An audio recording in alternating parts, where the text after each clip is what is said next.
ताकि आज से 50 साल बाद जब शिक्षा बर्बाद हो जाएगी ना, और होगी, देखना हम बचा नहीं पा रहे। जिसकी जेब में पैसा है उसके बच्चे प्राइवेट स्कूल में पढ़े जाएंगे, महंगी फीस होगी। और बताओ, आपके बच्चों के पैसा देने की, फीस देने की क्षमता नहीं है तो पढ़ा पाओगे अपने बच्चों को? और जब पढ़ा नहीं पाओगे तो अगली पीढ़ी मानसिक रूप से गुलाम पैदा होगी।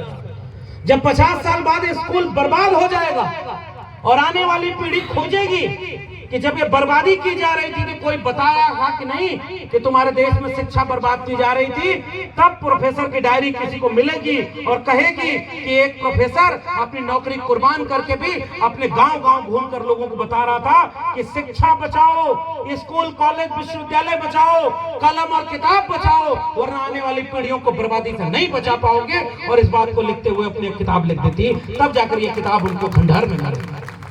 मैं तो अपने हिस्से का काम कर रहा हूं, क्योंकि मैं जानता हूं कि भारत का संविधान बाबा साहब का न होता, डॉक्टर भीमराव अंबेडकर इस देश को संविधान नहीं दिए होते, और संविधान में अनुसूची 5 और अनुसूची 6 नहीं मिली होती। तो बताओ आदिवासियों, तुम्हारी जमीन खरीदने के लिए किसी पूंजीपति को तुमसे पूछना पड़ता? अब पैसा कानून, पैसा एक्ट बना। गांव की 80% से 90% अगर जनता सहमत नहीं है तो 1 इंच जमीन नहीं ली जा सकती। बताओ ये अधिकार किसने दिया? बाबा साहब के संविधान ने दिया कि नहीं दिया? बाबा साहब का संविधान आपको इज्जत देता है। आपके मोहल्ले में झगड़ा हो जाए, कोई आपको गाली दे मारे, तो कहां जाते हो? थाने जाते हो। थाने जाके कहते हो कि हमारे ऊपर कोई जुल्म कर रहा है और हमारी शिकायत दर्ज कर लो। ये थाना किसने दिया? बाबा साहब के संविधान ने दिया है। अगर ये संविधान न होता तो आपको थाना, कोर्ट, कचहरी नहीं मिलती। इसलिए गरीब मारा जाता और जो ताकतवर, जिसके लाठी में दम होता, वो आपको मारता। ताकतवर की लाठी छीन करके गरीब कमजोर को भी हाथ में कलम और संविधान की लाठी पहुंचाने वाले अपने नायकों बाबा साहब डॉक्टर भीमराव अंबेडकर को पढ़ो और जानो कि अगर बिरसा मुंडा के साथ, जयपाल मुंडा के साथ अंबेडकर ना होते तो हम लोग यहाँ नहीं पहुंचे। इसलिए आखिरी बात कहकर के अपनी बात अब खत्म कर रहा हूं, और आखिरी बात यही है कि आपके आदिवासी कितने हैं, कहां? जरा एक आंकड़ा और देखो। सबसे कम दिन में सबसे ज्यादा जंगल काटने का रिकॉर्ड भारत देश ने बनाया। गुजरात का एक व्यापारी है, उसका नाम लेके आप समझ जाएंगे। बताइए, जो गुजरात का एक बहुत बड़ा व्यापारी है, उसको पूरा जंगल बेच दिया गया विकास करने के नाम पर, और सबसे कम दिन में उसने लाखों पेड़ एक साथ कटवाए थे। समझ गए ना? ए फॉर एप्पल और ए फॉर अडानी। देखिए, कोई बोल दिया, मैं नहीं बोला हूं, मेरे ऊपर कोई इस पे कोई कार्रवाई मत करो। आप सुनो, आदिवासी 9% अपनी जल जंगल में जमीन बचा पा रहे हो क्या? 2018 में वन अधिकार अधिनियम में संशोधन किया गया कि जितने आदिवासी कहते हैं कि जमीन हमारी है, उनको कागज दिखाना पड़ेगा। यार आनंद राय साहब, दिल्ली में हम लोगों ने आंदोलन किया था कि अगर आप कहोगे कि ये जमीन हमारी है तो सरकार कहेगी कागज दिखाओ। कितने आदिवासियों के पास कागज है, जरा बताओ हमें। कागज है? कितना पुराना कागज आपके पास? तो इस कागज को छीनने का काम कौन कर रहा है? अब अगला सवाल, इस देश में 75 साल आज संविधान के हो गए। 75 साल बाद सुप्रीम कोर्ट में आदिवासी जज कोई बना है कि नहीं? जरा जोर से बताना आदिवासी परिवार, आपका जज कोई सुप्रीम कोर्ट पहुंचा? नहीं सर। आप जानकर आश्चर्य करोगे, 75 साल हो गया भारत को आजाद हुए, अमृत काल मनाया जा रहा है, सुप्रीम कोर्ट में आज तक एक भी आदिवासी जज नहीं बन पाया। अगर बन पाया हो तो हमें उसका नाम बता देना। एक जज बने हाई कोर्ट के चीफ जस्टिस बने, एक आध अपवाद हो, प्रोफेसर आप हो नहीं, जज आपके बने नहीं। अब अगला सवाल, टीवी देखते हो? टीवी घर घर देखते हो? उसमें आपकी खबर दिखाई जाती है क्या? आज विश्व आदिवासी दिवस पर एक भी टीवी में कार्यक्रम चलेगा क्या? आदिवासियों की कोई खबर अखबार में छपती है क्या? आदिवासी का सूखा पड़ जाए, आधा देश बाढ़ में डूबा है और आधा देश सूखे में डूबा है, उसमें नुकसान होता है किसानों का, उनकी खबर छपती है क्या? किसानों की खबर टीवी पर तब दिखाई जाती है जब किसान आत्महत्या कर लेता है, तब कहा जाता है कि इतने साल में इतने किसानों ने आत्महत्या कर लिया। आज तक एक भी आदिवासी टेलीविजन चैनल का ब्यूरो चीफ नहीं बना। कहां हो आदिवासी समाज के लोगों? 75 साल हो गए, टीवी में आपका कोई आदमी नहीं, जुडिशरी में आपका कोई आदमी नहीं। अगला सवाल, इस देश के 100 अरबपतियों की सूची बनाओ। अरबपति, अरबपति मतलब समझते हो? ऐसा कार्यक्रम कराने में हमारे आयोजकों को चंदा जुटाना पड़ा होगा। ए भाई, आप 10 रुपया दे सकते हो, 10 रुपया देना, कोई कुछ कर देना। ये आयोजन समिति के लोग सब जानते हो, 1-1 रुपया मदद न करे तो ये टेंट और ये माइक न लग पाए। कुछ लोग बिना चंदा दिए भी चुपचाप आ जाते होंगे, अगली बार दे दें, इस बार देखें हमको माला पहनाया जाता है कि नहीं। और जिसको माला पहनाया जाएगा वो बाहर जाके कहेगा क्या बढ़िया कार्यक्रम था, और भाषण देने को मिल जाए तो और अच्छा, और जिसको न मिले वो कहे बेकार कार्यक्रम था, कुछ उसमें मजा ही नहीं। अगली बार हम अलग कार्यक्रम करेंगे। बताओ हमारा समाज इससे जूझ रहा है कि नहीं जूझ रहा? आज हमारे समाज के पास पैसा कितना है? 1% आबादी इस देश की, 74% पैसा उनके पास है, मुट्ठी भर लोगों के पास, सारी संपत्ति उनके पास। 1% आबादी, यानी 100 में एक आदमी के पास 76 रोटी है। मान लो 100 आदमी और 100 रोटी, तो हर आदमी को 1 रोटी मिलनी चाहिए ना। इस देश का सच्चाई ये है कि एक आदमी 75-76 रोटी खा रहा है, 3 रोटी पर 50 आदमी गुजारा कर रहे हैं, और 90 आदमी के लिए 8 रोटी बची हुई है। ये मैं नहीं कर रहा हूं, गूगल करके पढ़ लेना। मैं भी अगर देश का प्रधानमंत्री होता तो कुछ भी बोल देता। नाली के गैस से चाय बनाता था, ये मैं नहीं बनाता था। कौन बनाता था? ये आपका जनरल नॉलेज का सवाल है, जाके पूछे। भाई आपके यहाँ सिलेंडर पहुंचा? नहीं पहुंचा, क्योंकि हमारे यहाँ सबसे आखिरी में सब कुछ आएगा, जब सब उधर बर्बाद हो जाएगा। तो सच बोल रहा हूं, 2023 की ऑक्सफैम की रिपोर्ट है, एक आदमी 76 रोटी खा रहा है, 3 रोटी पर 50 आदमी गुजारा कर रहा है, और एक भी आदिवासी 100 अरबपतियों में कहीं नहीं है। आदिवासी अरबपति नहीं, तो आदिवासी जज नहीं, एक कुलपति है, वो ट्राइबल यूनिवर्सिटी बनी है, तो मजबूरी है कि ट्राइबल यूनिवर्सिटी की वाइस चांसलर कुलपति आदिवासी बनेगा। लेकिन क्या कहोगे, कार्यक्रम खत्म होगा, कुछ लोग आएंगे बताने कि ये प्रोफेसर झूठ बोल रहा था, देश की सबसे बड़ी कुर्सी पर एक आदिवासी तो बैठे। हम भी कहते हैं सही बात है, देश की राष्ट्रपति महामहिम हमारे परिवार की हैं, पहली महिला आदिवासी है, मैं खुश होता हूं। लेकिन बड़ी पीड़ा तब होती है कि वो कुर्सी की हमारे लिए क्या मतलब, उस कुर्सी का हमारे समाज के लिए क्या मतलब, जब मणिपुर में 2 आदिवासी बहनों को निवस्त कर करके घुमाया गया और 2 साल से मणिपुर जल रहा है और उसमें आदिवासी मारा जा रहा है, और सबसे बड़ी कुर्सी पर बैठ करके आप उस आदिवासियों की हत्या को नहीं रोक पा रहे हो, तो फिर हम आपसे सवाल पूछेंगे कि नहीं पूछेंगे? इसलिए मैं आपसे पूछने जा रहा हूं, मध्य प्रदेश यही है ना? 2 साल हुआ होगा, 1 साल हुआ होगा, एक आदमी एक आदिवासी के ऊपर पेशाब कर रहा है, भूल गए कि याद है? याद है सर। है हिम्मत कि वो आदिवासी न होकर के कोई दूसरा ताकतवर होता तो कोई कितना भी नशे में चूर हो, किसी के मुंह पर पेशाब कर देगा? इतनी हिम्मत किसके पास है? लेकिन जो कमजोर होता है उसका हक ऐसे ही छीना जाता, और उसके बाद न उसको वो संस्कृति पढ़ने दी जाती है, न उसको इतिहास पढ़ने दिया जाता है, न उसको अपना इतिहास जानने दिया जाता है कि बाबा साहब के संविधान ने तुमको अधिकार दिया, और अब वोट की चोरी हो जा रही है। बताओ, अब तो 500 रुपया या एक महुआ से गलत जगह वोट नहीं डालते थे, मान लो सही जगह वोट डाल दिया।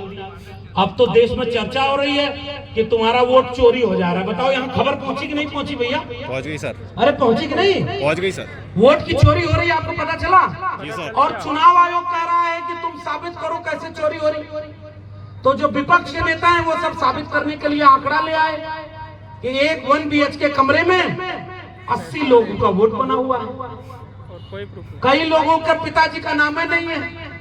बिहार में वोट बन रहा है, पता है कि नहीं नौजवानों? एक कुत्ते का निवास प्रमाण पत्र बन गया। जी सर। कुत्ता बिहार में निवासी है। जी सर। तो भाई कुत्ते तो बैतूल में भी बहुत है, सबका एक एक आधार कार्ड बनवाओ ना। नहीं बन पाएगा। कुछ दिन बाद वोट डालने के लिए लाइन लगी रहेगी। क्या हो रहा है भाई, इंसानों की लाइन अलग है और जो इंसान नहीं है उनकी लाइन इधर है, क्योंकि सबके पास आधार कार्ड है, सबके पास राशन कार्ड है। अरे बाकी सब छोड़ो, अमेरिका का राष्ट्रपति है डोनाल्ड ट्रंप, उसका भी बिहार में समस्तीपुर जिले में सर्टिफिकेट बना दिया। अमेरिका के राष्ट्रपति। भारत देश में कुछ भी हो सकता है।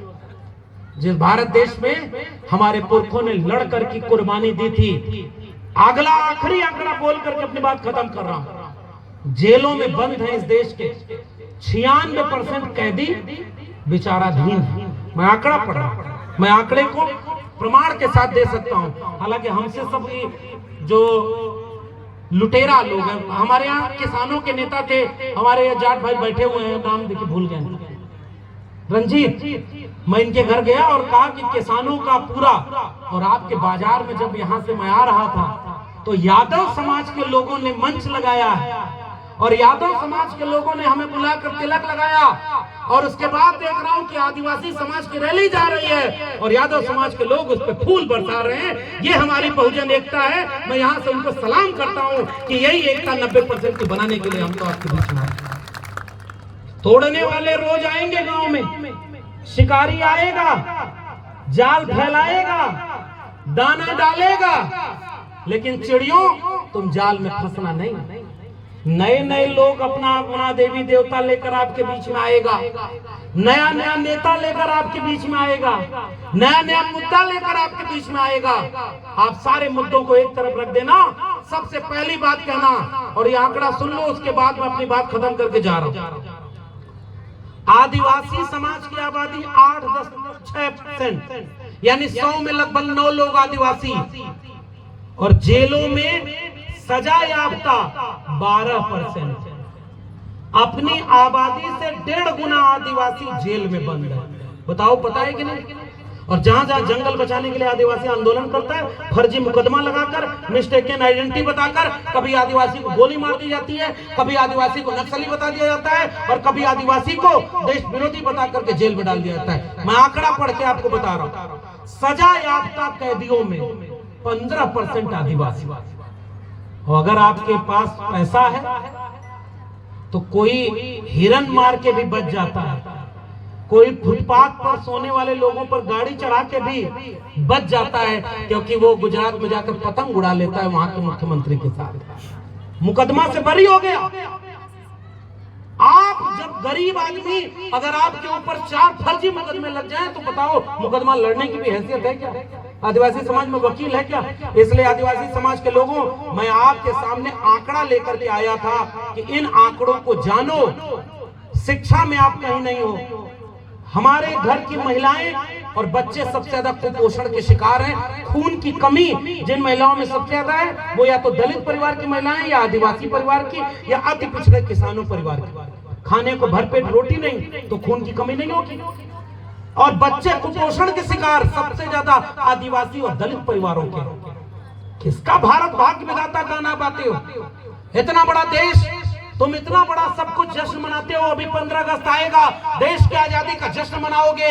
हम भी पूछना चाहते हैं, इस देश का गरीब किसान और दलित पिछड़ा अगर आजाद नहीं हुआ गरीबी से, आजाद नहीं हुआ भूखमरी से, आजाद नहीं हुआ शिक्षा से, आजाद नहीं हुआ बीमारी से, तो फिर ये आजादी हमारे किस काम की है? हमारे लिए तब आजादी सच्ची होगी जब हमारे बच्चों के हाथ में शिक्षा होगी, हमारे बीमारों को दवाई मिलेगी, हमारे किसानों को सिंचाई मिलेगी, और हमारे ऊपर कोई जुल्म करे तो उससे सुनवाई मिलेगी। बताओ, बिना इसके आजादी का कोई मतलब है क्या? इसलिए मैं आपसे ये बात कह के जा रहा हूं, हमें तो आपने बुलाया इतने दूर से, और हम तो सम्मान के, आपका सम्मान माथे पर लगाकर, ये जब आपने हल्दी का चंदन लगाया तो मुझे ऐसा लगा कि आप भी हमारे माथे पर ये चंदन लगा के कह रहे हो कि जाओ, मुल्क में जब तानाशाहों का सरकार आती है और जब वो सच बोलने वालों पर हमला करते हैं, हमारी भी नौकरी छीनी, तो आपने भी हिम्मत दी है। ये पीला गमछा और ये शर्ट जो मैं पहना हूं, ये हमारे आनंद राय जी ने खुद बनवाई थी कि भाई आदिवासियों के बीच में जाओ तो आदिवासी बन कर जाओ, बहरूपिया बन करके मत जाओ, ताकि आपको आदिवासी अपना समझे। लेकिन मैं आपसे कह के आ रहा हूँ, ये पीला गमछा हम ओबीसी की भी पहचान है और ये पीला गमछा आपका भी पहचान है। इसलिए हम सब भाई भाई हैं, आपकी और हमारी लड़ाई एक है और हम सब 90% लोग मिल करके इस लड़ाई को लड़े। और आपने ये जो माथे पर चावल और हल्दी का टीका लगाया है, ये मैं सम्मान आपका सर माथे पर लेकर जा रहा हूं। जब तक खून के एक एक कतरे में सांस बची रहेगी, इस देश को बिरसा मुंडा के सपनों का, जयपाल सिंह मुंडा के सपनों का, तिलका मांझी सिद्धू कानू के सपनों का, अरे क्या इतिहास कोई भी बताएगा। अंग्रेजों से माफी मांगने वाले आज देशभक्ति का सर्टिफिकेट बांटते हैं उन लोगों को, सामने खड़े होकर कहना, यही बगल में मैं गया उस जगह पर, कुंवर शंकर शाह और रघुनाथ शाह अंग्रेजों से लड़ने के लिए जब खड़े हुए तो तोप का गोला बांध करके उनको उड़ा दिया गया। वो आदिवासी समाज के हमारे नायक, हमारे टंटिया मामा को फांसी दे दी गई। और आजादी की लड़ाई के लिए तुम हमारा इतिहास नहीं पढ़ाते। ये नए बच्चों को जाके पढ़ना, पूछना, उनकी किताब में उनके नायक नहीं पढ़ाए जाते। बाबा साहब डॉक्टर भीमराव अंबेडकर को नहीं पढ़ाया जाता। तमाम लोगों को इतिहास से गायब कर दिया गया। इसलिए मैं आखिर में गुजारिश करके जा रहा हूं, शिकारी आएगा, जाल फैलाएगा, दाना डालेगा, चिड़ियों तुम जाल में फंसना मत। लेकिन यही बात कह के जब चिड़ियों को उसका मालिक गया था तो चिड़िया यही गाना गाने लगे, शिकारी आएगा, जाल फैलाएगा, दाना डालेगा, लेकिन तुम जाल में फंसना मत। लेकिन जैसे शिकारी आया, जाल फैलाया, दाना डाला, तो सबसे पहले कुछ लालची चिड़िया उसी जाल पर जाकर के, बताओ बचपन में सुनाए गाने के। और अपने अपने समाज के उस लालची चिड़िया को पहचान लो। पहली लड़ाई तो अपने घर में लड़नी पड़ती है। बताओ गलत कह रहा हूं? अरे पता नहीं कितने संगठन बने यहीं, और संगठन बन करके सत्ता पानी थी तो वो सारे संगठन टूट टूट करके बिखर गए। बताओ किसकी गलती है? और जब कोई आखिरी में जब ताकतवर आएगा तो बताओ इससे बढ़ जाएगा कि नहीं? और बाकी जो बचा खुचा काम है वो महुआ कर देगा। महुआ करता है कि नहीं काम? ये जितनी महिलाएं बैठी हैं ये सब महुआ क्यों नहीं पीती भाई? सारा टेंशन पुरुषों को क्यों है? हमारे नौजवानों को महुआ पिला रहे हो और अपने अच्छे बच्चों, ये जितना दंगा कराने वाला धर्म के नाम पर नेता नेती है, इनका एक बेटा बेटी सरकारी स्कूल में पढ़ता है क्या? इनका बेटा बेटी तो विदेश में पढ़ाई करता है, वहां विदेश में जाएगा, पढ़ाई करके करोड़ों रुपया कमाएगा। हम गरीबों को सरकारी स्कूल भी नहीं बने। पता है आपको 1 लाख से ज्यादा सरकारी स्कूल बंद कर दिए गए। सरकारी स्कूल बंद कर रही है और महुआ वाला ठेका खोल रही है। और गांव गांव में खूब पियो और एकदम पी करके मस्त रहो, गाजर मूली की तरह मर जाओ। क्या बताओ, शिकारी जब आएगा अगली बार धर्म का जाल फेंकेगा।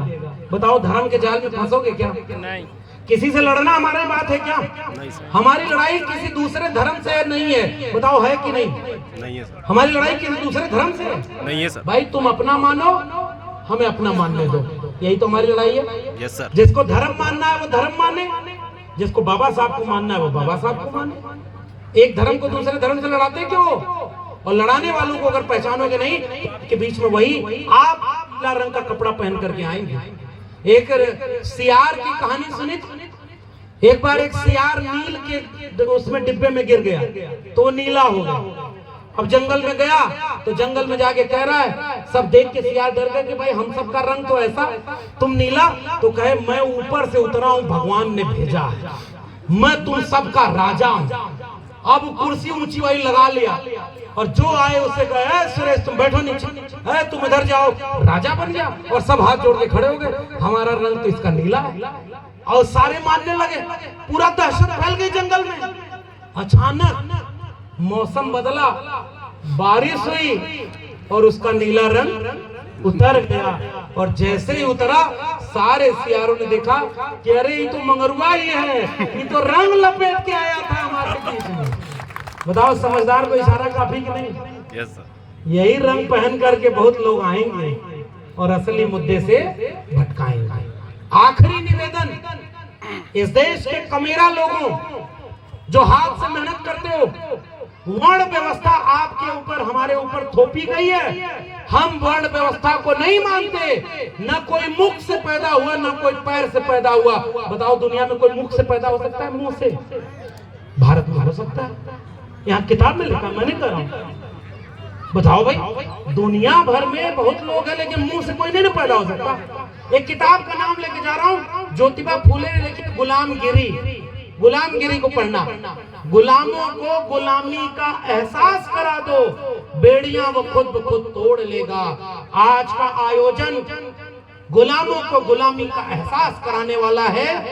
बेड़ियां तोड़ना है या नहीं तोड़ना है, इसका फैसला आपको करना है। यही बात कह करके मैं आपसे विदा लूंगा कि मेरी पहली बात याद रखना, अपने इतिहास को पढ़ो और गांव-गांव छोटी-छोटी कक्षा चलाओ और नई पीढ़ी के बच्चों को अपने आदिवासी और अपने तमाम बहुजन महापुरुषों के बारे में उनको बताओ, महिलाओं को बताओ। अंधविश्वास और पाखंड से दूर रहो। ये अंधविश्वास और पाखंड हमारे घर की लड़ाई नहीं है और हमारी पीढ़ी को अंधविश्वासी और पाखंडी बनाया जा रहा है। तीसरी बात, बचा सकते हो, भूखे रहना, प्यासे रहना, एक कपड़ा कम पहनना, एक रोटी कम खाना, लेकिन अपने बेटा और बेटी को शिक्षा देने के लिए स्कूल जरूर भेजना। ये मैं आपसे निवेदन करके जाना चाहता हूं, क्योंकि शिक्षा ही मुक्ति दिलाएगी। ये तीसरी बात मेरी। बर्बाद तो शिक्षा हो ही गई। मैं भी जानना चाहता हूं कि डीयू और जेएनयू में कितना आदिवासी यहां से गया पढ़ने? क्यों नहीं जाते भाई? आपके टैक्स पेयर के पैसे से यूनिवर्सिटी चल रही है, आप वहां पहुंच ही नहीं पा रहे हो, क्योंकि यहीं आपको पेट भरने में ही हालत खराब हो जाएगी। गरीब पैदा हुए, गरीबी में ही पले बड़े, गरीब रह गए, और फिर किस्मत बताने वाला कोई आता है, पूर्व जन्म में तुमने कुछ खराब किया होगा, इसीलिए तुम गरीब घर में पैदा हुए। इस सब में मत मानना।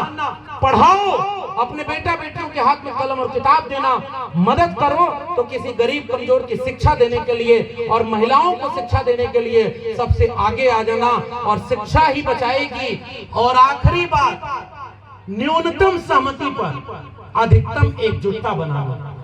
10 में 5 बातों में आपका किसी से झगड़ा हो, 90% लोगों, यहाँ नीले गमछी और नीले पहने के पटका हमारे भाई भी बैठे हैं, ओबीसी समाज के लोग होंगे और आदिवासी, हम सब 90% में भी तो कुछ झगड़ा है।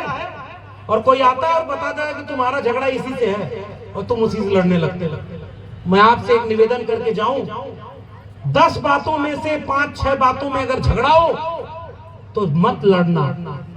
2 से 4 बात भी अगर एक मिल जाए तो न्यूनतम सहमति पर एकजुटता बना लेना, भाई का भाई से हाथ पकड़ लेना और मजबूती से 90% लोगों बाबा साहब का संविधान हाथ में लेकर संविधान बचाने के लिए एकजुट हो जाना। यही निवेदन मैं आपसे करके जा रहा हूं, क्योंकि भाई को भाई से लड़ा करके ही दुश्मन राज कर रहा है और हमारे हाथ में कुछ नहीं।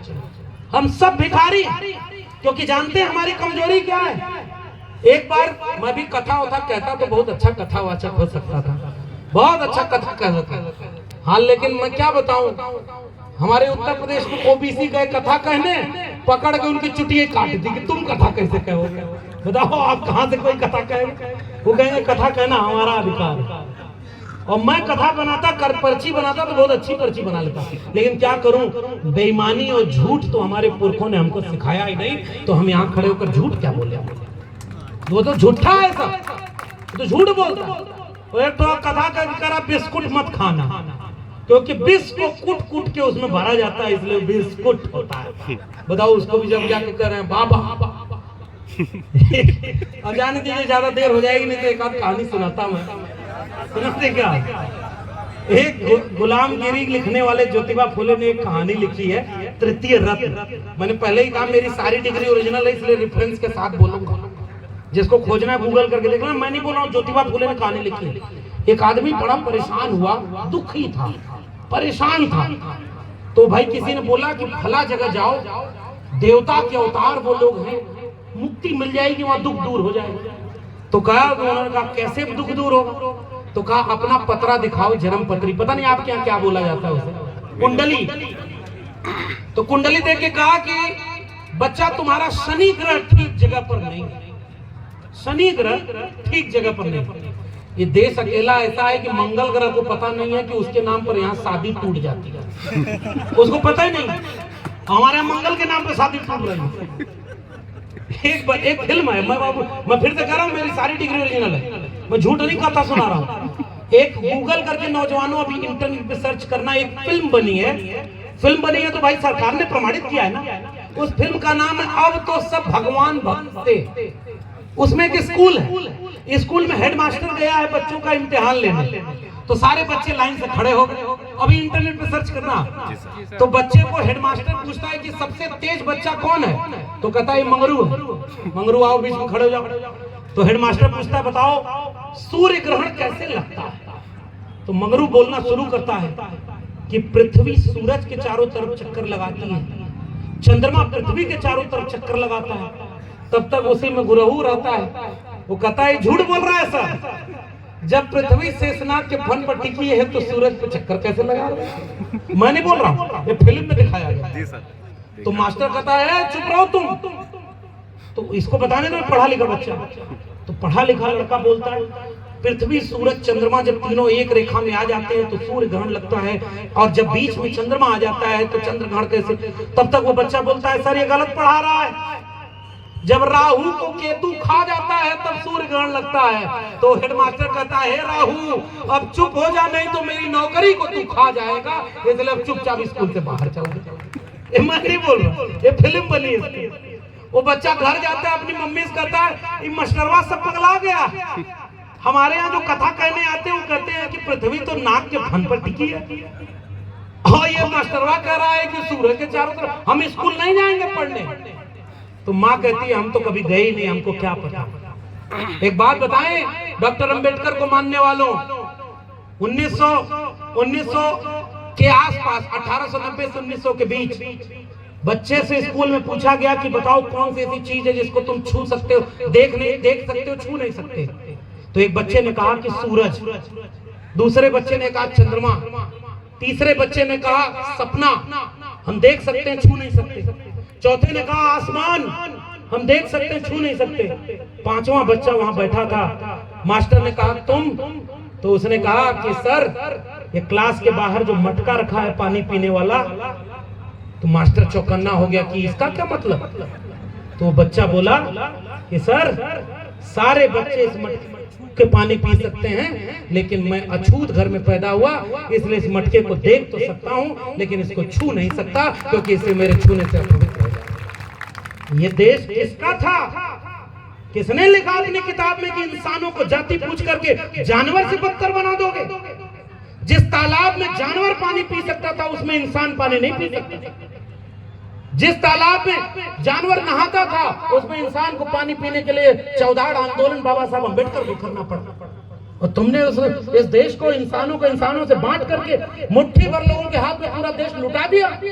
और जिन्होंने इस देश और दुनिया को रहने लायक बनाया, ये आदिवासी, ये जंगल में बस आदिवासी दिवस पर नाच रहे, घूम रहे हैं। न इनके उद्योगपति हैं, न इनके प्रोफेसर हैं, न इनके वाइस चांसलर हैं, न इनके जज हैं, और फिर भी आदिवासी इस देश में जनसंख्या रजिस्टर में नोट किए जाते हैं। इसलिए मैं आपसे पूछने आया, ये देश हमारे पुरखों ने बनाया, तो इस देश में बराबर का हक हमारा है कि नहीं?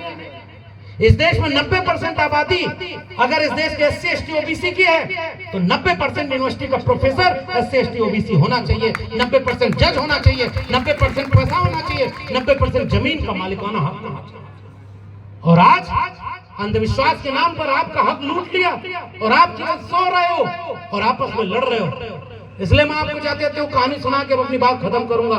आपको लगेगा बाहर से आए हैं यही भाषण देते रहे, कुछ गलत बोलेंगे तो मुकदमा इन्हीं पर होगा, हमारा क्या होगा आपको लग रहा होगा। लेकिन भाई हमारे पुरखे जब उनके पुरखों से नहीं डरे तो देखो हम डरते होते नहीं, हम गलत नहीं आंकड़ों के साथ बोलते हैं।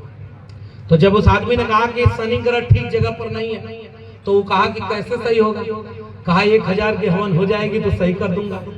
तो उसने कहा हम तो बहुत गरीब है साहब, इतना पैसा नहीं है। और तृतीय रत्न नाटक में लिखा है, ज्योतिबा फूले ने लिखा। तो उसके बाद उसने कहा कि अच्छा तुम्हारे लिए 50% डिस्काउंट, 50%, तुम तो है 500 रुपया दे रहे, तुम्हारे शनि ग्रह को ठीक जगह पे कर दूंगा। तो फिर उसने कहा 500 भी नहीं, तो कहा अच्छा 100 रुपया। तो कहा इतना भी नहीं। कहा अच्छा 10 रुपया हमको दक्षिणा दो, हम एक ऐसा मंत्र दे के जा रहे हैं, उसको जपते रहना, तब तक शनि कंट्रोल में रहेगा, और जब पैसा हो जाए तो बड़ी वाली हवन करा लेना। वो आदमी अपनी जेब ऐसे निकाल करके दिखाया कि हमारी जेब में एक फूटी कौड़ी नहीं है हुजूर। तो सामने से गुस्से में वो आदमी बोला कि जब तेरे जेब में एक फूटी कौड़ी नहीं है तो जा बेटा, शनि तेरा कुछ नहीं बिगाड़ सकता, क्योंकि सारा खेल तो उसी का है। जिसका लूटा हुआ है उसका और क्या लूटेगा भाई। इसलिए जिसने इस देश और दुनिया को रहने लायक बनाया उसका सारा माल लुटा गया, और लूट करके कोई चला गया। हमारे यहाँ एक कथा करने आया तो उसने कहा कि कैसे वो ठीक होगा, तो उसने एक मंत्र लिख करके पर्चा पे दे दिया, कहा कि इसको जपते रहना कल्याण हो जाएगा। अब हमारी दक्षिणा दो जजमान, तो वो भी आदमी उस पर पर्चा लिया, उस पर लिख दिया 101 रुपया मैं अपने उनको देता हूँ, और पर्चा पकड़ा दिया। तो आदमी बोला अरे ओरिजिनल नोट चाहिए मुझको। तो दूसरा भी बोला हमको भी ओरिजिनल कल्याण चाहिए, ये मंत्र पढ़ करके हमारा कुछ नहीं बनता। क्या करके बात बोली, सारा खेल तो उसका है।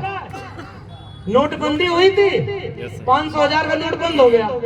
एक आदमी बैंक नहीं जा पाया, सोचा चलो भगवान ने खुश कर ले धड़ाधड़ जाके नोट चढ़ाने लगा, और नोट चढ़ाने लगा तो बीच में एक आदमी आया, कहा मूर्ख, ये सारी नोट बंद हो गई है, ये नहीं चढ़ाई, यहाँ जाओ। तो वो आदमी बोला धीरे बोलो, तुमको पता है नोट बंद हो गई, हमको पता है नोट बंद हो गई, उनको थोड़ा पता है कि ये नोट बंद हो गई। तब वो आदमी बोला वो थोड़े लेते हैं, जो लेता है उसको पता है। एक लाइन और बोलूं, सब कुछ जानकर क्यों अकल पर पत्थर पड़े हैं तुम्हारी, सब कुछ जानकर क्यों अकल पर पत्थर पड़े हैं तुम्हारी। मंदिर से दान पेटी हटा दो तो भगवान नाराज होगा या पुजारी। बाकी अब मैं कुछ नहीं कहूंगा भाई, आप सब लोग बाबा साहब के संविधान को बचाने के लिए एक एक रुपया सही जगह इस्तेमाल करो। एक बार मैं ट्रेन में जा रहा था, नदी पड़ी, पूछते लोग, ए निकाल के 1 रुपया ऐसे फेंक दिया। तो हमने कहा क्या करें भाई, तो कहा ये कल्याण होगा, मुक्ति मिलेगी। तो कहे कि हमने कहा फिर छोटा क्यों, बड़ा नोट फेंको। कितनी सैलरी है, तो कहा 42,000। हमने कहा सारा डाला करो, कुछ देर बाद 84,000 लेके जाया करो। मैं नहीं कह रहा हूँ, ये सारे हमारे महापुरुषों ने कहा, बाबा साहब डॉक्टर भीमराव अंबेडकर ने कहा, ज्योतिबा फूले ने कहा, और भारत के संविधान में यह लिखा है कि आपको अपना धर्म मानने की इजाजत है, लेकिन दूसरे के धर्म पर आप हमला मत करो। हम किसान का मेरा लोग प्रकृति पूजक लोग हैं, हमको शूद्र न बनाओ। हम सब इस देश के 90% मूल निवासी हैं, और बाबा साहब के संविधान को हाथ में लेकर कलम और किताब को बचाने के लिए, संविधान बचाने के लिए एकजुट रहेंगे। और जाते जाते आपसे कह के जा रहा हूँ, लड़ाने वाले आएंगे, लड़ना मत। और बड़ा भाई अगर कोई संख्या में ज्यादा हो तो छोटे भाई की 2-4 आलोचना सह लेना। जीतने का ये हुनर भी आजमाना चाहिए, जंग अगर भाई से हो तो हार जाना चाहिए। ये मेरा निवेदन आप सबसे है, आपस में मत लड़ना, एकजुट रहना, लड़ो स्कूल बचाने के लिए, लड़ो कलम किताब बचाने के लिए, लड़ो अपना संविधान बचाने के लिए। इसी निवेदन के साथ हमारे मित्र हैं जितेंद्र मीणा जी, उनकी एक किताब आई है राष्ट्र निर्माण में आदिवासी। अगर पढ़ सको तो ऐसी ऐसी किताबों को मंगा करके पढ़ना, ताकि आदिवासियों ने कैसे लड़ाई लड़ी इसकी बात को जान सको। और अगली बार जब कार्यक्रम करना तो इस मंच से घोषणा करना आयोजन समिति के लोगों कि कितने गांव में आपने जन पाठशाला शुरू करके बिरसा मुंडा टंटिया मामा के बारे में गांव गांव के बच्चों को पढ़ाया है। ये मैं आपको होमवर्क देके जा रहा हूँ, तब मैं मानूंगा कि इतने भाषण का कोई मतलब नहीं। अगर ये नहीं हो पाया तो हम सब हार जाएंगे लड़ाई। मैं अकेले ये लड़ाई लड़ रहा हूँ। मैं जानता हूँ कि जो मैं बोलता हूँ वो बहुत लोगों को चुभता है, बहुत लोगों को चुभता है, लोग नाराज होते हैं। 100 मूर्खों से डर नहीं लगता, एक समझदार से डर लगता है, क्योंकि वो 100 मूर्खों को भी मूर्खता दूर करने का काम करता है। इसलिए एक बाबा साहब अम्बेडकर से उनको डर लगता है, आज भी डरते हैं, उनकी मूर्ति तोड़ते हैं। इसलिए मैं जाते जाते कह रहा हूँ, मैं तो अकेला लड़ रहा हूँ। जंगल में आग लगी तो एक चिड़िया अपने चोंच के बूंद पानी से जंगल की आग बुझा रही थी। सारी चिड़िया हंस रही थी कि तुम्हारे एक बूंद पानी से, कि लक्ष्मण यादव तुम नौकरी कुर्बान करके कुछ भी भाषण दे लो, ये जनता नहीं मानेगी, ये चुपचाप फिर किसी और चीज में लड़ने लगेगी। तो वो चिड़िया जो जवाब दी वो मेरा जवाब है, हम तो सारा कुर्बान करके आपके बीच में खड़े हैं। उस चिड़िया ने कहा कि मैं जानती हूं कि मेरे चोंच के एक बूंद पानी से इतने बड़े जंगल की आग नहीं बुझेगी, लेकिन जब इस जंगल की आग का इतिहास लिखा जाएगा तो मेरा नाम आग लगाने वालों में नहीं, आग बुझाने वालों में शामिल होगा। इसी बात के साथ आप सबको क्रांतिकारी सेवा जोहार, उल गुलाम जिंदाबाद, संविधान जिंदाबाद, इंकलाब जिंदाबाद। एक बार जोरदार तालियों के साथ स्वागत कीजिए।